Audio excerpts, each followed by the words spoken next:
na magkakaroon ka ng time freedom and money freedom kapag ka winorkout mo siya. So actually, meron namang mga naging successful na maraming ginagawa. Okay, so kung sa tingin mo, kaya mong gumawa ng malaking income sa 5 or 10 source of income, so do it, 'di ba? So depende lang naman 'yan kung ano yung nagwo-work sa atin.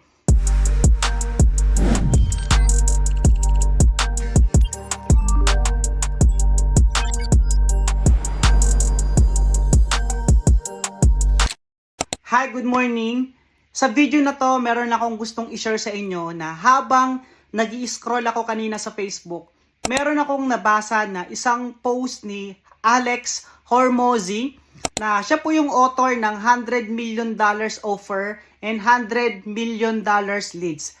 Okay, so sobrang successful nitong tao na to. Sabi niya doon sa post niya na nung early 20s daw siya, meron siyang 9 multiple source of income. Okay, so that time, mahirap daw siya. Ang dahilan daw bakit siya mahirap kasi yung 9 multiple source of income niya is pinagsasabay niya. So bakit daw niya pinagsasabay yung 9 multiple source of income na yon? Kasi daw, yun yung nakikita niya sa mga rich people na tinatawag natin. That's why ginagaya niya. Okay, so tama nga naman kasi madalas nakikita po natin na yung mga mayayaman, kaya sila yung mayaman ng sobra kasi marami silang mga businesses or investment. Ngayon, nalaman ni Alex na before nag-diversify ng investment or mga businesses yung mga rich people, is meron silang isang source of income na dun yung pinaka-master nila na craft or skills na tinatawag natin. Kumbaga, ito yung nagbibigay ng malaking income sa kanila. Kaya, nung kumita po sila ng sobrang laki, doon sila nag-diversify ng income nila, okay, at nag-create ng multiple source of income. Alright, so sabi ni Alex, wag daw natin gayahin kung ano yung ginawa niya before.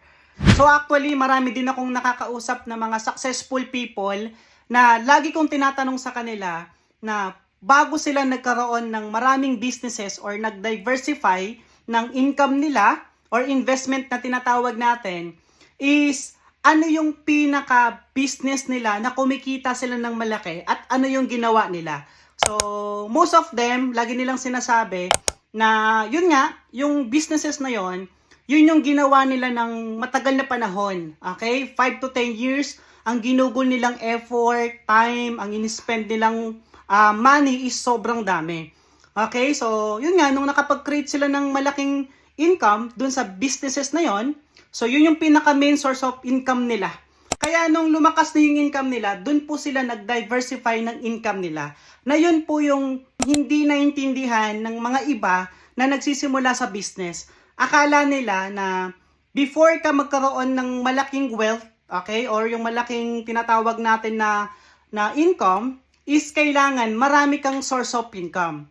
So tama nga naman na marami kang source of income, pero, imagine, kung ang pag-uusapan natin is sports. Alright? So, imagine kung ikaw, inaaral mo kung paano mag-boxing, at the same time, inaaral mo pa paano mag-soccer. O kaya, paano mag-basketball. So, yung maraming sports na yon, inaaral mo siya sa isang araw lang. So, do you think, mamamaster mo kaya lahat ng mga sports na yon kung pinagsasabay-sabay mo siya? Diba? So, napakahirap mag-focus nun. Diba? Like, yung pagiging doktor. Diba? Before ka maging doktor, it takes years. Kung gusto mong maging engineer, kung gusto mong maging teacher, kung gusto mong maging professional singer. Diba? So, para gumaling ka sa mga profession na yan, o yung skills na tinatawag natin, it takes time. So, kailangan mo ng maraming oras, kailangan mo ng maraming panahon, kailangan mag-spend ka ng money in order for you na ma-master mo yung craft na yan at kikita ka ng malaki.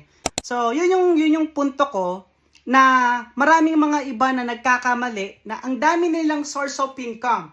So, ngayon, don't get me wrong, yun yung sinasabi ko na wala naman masama dyan. Pero ang punto ko, pag kasi sobrang dami mo nga naman na source of income na ginagawa, kumikita ka nga, pero wala kang namamaster na isang skills dyan.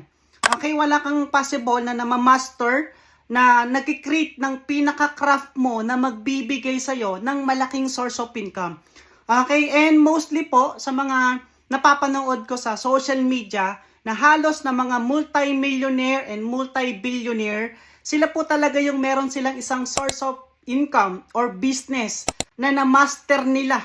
At yun yung talagang kahit anong gawin mo is kahit mag-back to zero sila, okay, bumalik sila sa pagiging mahirap, magbilang ka lang ng ilang buwan or ilang taon, successful ulit sila. Bakit? Kasi yun yung minaster nilang craft. Alright? So, ang gusto ko pong i-share sa inyo, again, kung gusto mong kumita, okay, so, pwede mo naman gawin yung multiple source of income. Pwede ka naman gumawa ng 5 or 10. Pero, don't expect na pag pinagsabay-sabay mo yan, is makakapag-create ka ng malaking wealth. So, actually, meron namang mga naging successful na maraming ginagawa. Okay, so, kung sa tingin mo, kaya mong gumawa ng ng malaking income sa 5 or 10 source of income, so do it, 'di ba? So depende lang naman 'yan kung ano yung nagwo-work sa atin. Pero based sa research ko and based sa mga nakilala ko at kakilala ko na successful people na before po sila nag-diversify, okay, before po sila nagkaroon ng maraming businesses, meron lang po talaga silang isang business na pinaka-master nilang skills. Okay, yung craft na yon, doon nila ginalingan, doon sila nag-focus, okay, yun yung binigyan nilang time, at guys, doon talaga sila gumaling, at yun yung nagbigay ng malaking income sa kanila at nag-diversify ng marami pang mga businesses. Again, focus on one thing kung gusto mo lang makapag-create ng solid at sobrang laking income. Okay, focus on one thing na sa tingin mo na magbibigay sa'yo ng leverage na income at passive na magkakaroon ka ng time freedom and money freedom kapag ka win-workout mo siya. Alright? Diyan ka mag-focus, diyan mo galingan, magbigay ka ng time and effort. And sisiguraduhin ko sa'yo, pag diyan mo in-spend yung panahon mo, years from now, magiging worth it yan. At the moment, kumita ka ng malaki dyan at na-master mo yan, yan yung magbibigay sa'yo ng maraming businesses. Alright? Yun yung dyan ka makakapag-diversify pa ng maraming investment at magbibigay sa'yo ng maraming yaman. Alright? So, yun lang naman. Thank you and see you again sa next video. Bye-bye.